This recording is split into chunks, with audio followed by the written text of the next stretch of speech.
اولیاء اللہ سے متعلق عقیدہ صحیح العقیدہ متبع سنت شخص کو اللہ کا ولی کہتے ہیں۔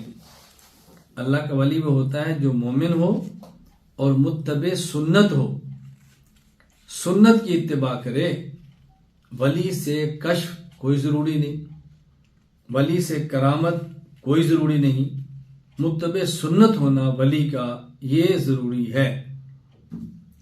عقیدہ اولیاء اللہ کی کرامات برحق ہیں۔ کرامت کا مطلب فعل اللہ کا ہے، ولی کے ہاتھ پہ ظاہر ہو رہا ہے، ولی کے اختیار میں نہیں ہے۔ دنیا میں بعض لوگ وہ ہیں جو ولی کی کرامت نہیں مانتے، اور بعض وہ ہیں جو ولی کی کرامت مان کر ولی سے مانگتے ہیں۔ ہم اہل سنت والجماعت ولی کی کرامت مان کر ولی کے خدا سے مانگتے ہیں۔ اس کی آسان سی ایک تعبیر، مثال اور دلیل سمجھ لیں۔ حضرت مریم علیہ السلام کو اللہ نے ان کی ولایت پر، ان کے تقوی پر، ولیہ تھی وہ، نبی نہیں تھی، بغیر موسم کے پھل دیے، بغیر موسم کے پھل اور میوہ دیکھا۔ حضرت زکریا علیہ السلام بوڑھے ہیں، اولاد نہیں ہے، اولاد والے پھل کا موسم نہیں ہے۔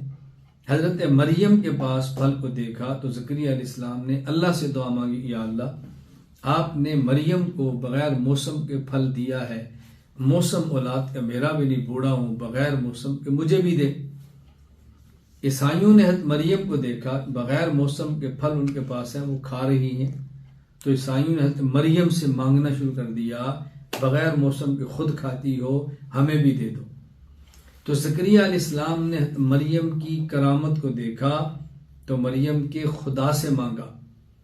عیسائیوں نے مریم کی کرامت کو دیکھا تو حضرت مریم سے مانگا۔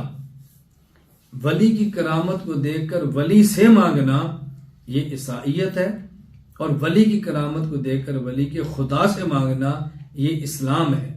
ولی کی کرامت نہ ماننا یہ بھی بے دینی ہے، اور ولی کی کرامت مان کر ولی سے مانگنا یہ بھی بے دینی ہے۔ ولی کی کرامت کو مان کر ولی کے خدا سے مانگنا یہ اسلام ہے۔ تو ہم ولی کی کرامت کو مان کر ولی کے خدا سے مانگتے ہیں۔ عقیدہ اپنے عقائد، اعمال، اخلاق کی اصلاح کے لیے صحیح العقیدہ متبع سنت ولی کے ہاتھ پر بیعت کرنی چاہیے۔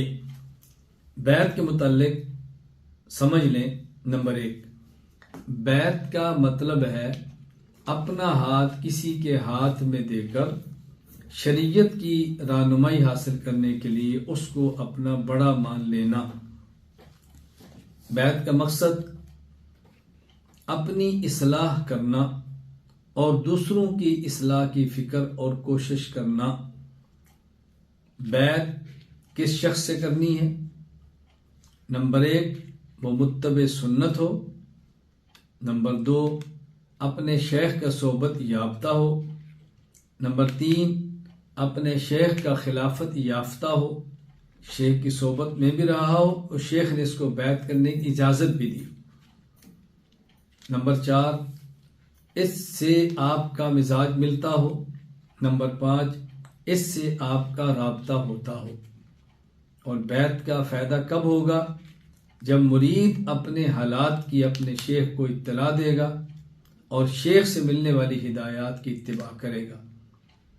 اپنے حالات کی اطلاع اور شیخ کی ہدایات کی اتباع، اس سے بیعت کا فائدہ ہوتا ہے، لہذا بیعت کرنی چاہیے۔